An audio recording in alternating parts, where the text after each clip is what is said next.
ভিক্ষা করা যাদের অভ্যাস, জীবনেও বাড়ি করতে পারবে না, জীবনেও ধনী হইতে পারবে না, কিন্তু গরিব ধনী হইতে পারবে। কারণ হলো আল্লাহর কাছে দুইটা বৈধ জিনিস অত্যন্ত ঘৃণিত। কয়টা? একটা হলো তালাক, আর একটা হলো ভিক্ষাবৃত্তি, মানুষের কাছে চাওয়া। আল্লাহ পছন্দ করেন না।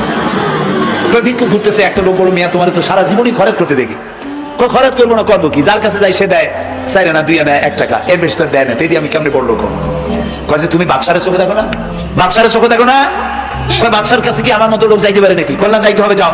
বাচ্চা একবার যাবা, এমন দেওয়া দেবে জীবনে আর তোমার খরচ করা লাগবে না। পাতি শিয়ালের পিছনে ঘুরে তো লাভ নাই। পাতি শিয়ালে খায় মুরগি, তোমার একটা ঠ্যাং দেবে, দাঁতের খেলারের কাজ হবে না।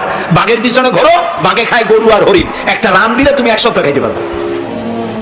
তো বলছো বাচ্চার কাছে যাও, তো বাচ্চারে পাবে কই? কই তো দেখলাম কেবল মসজিদে ঢুকলো।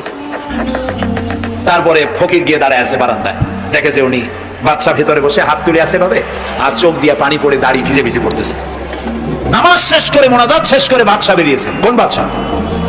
শাহজাহান।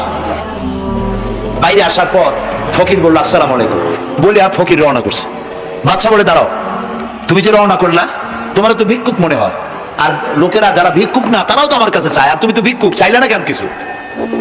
ভিক্ষুক বলে যাবে না, আমি কিছু চাইতে এসেছিলাম আপনার কাছে, কিন্তু আপনার করুণ অবস্থা দেখে আমার জ্ঞানের চোখ খুলে গিয়েছে।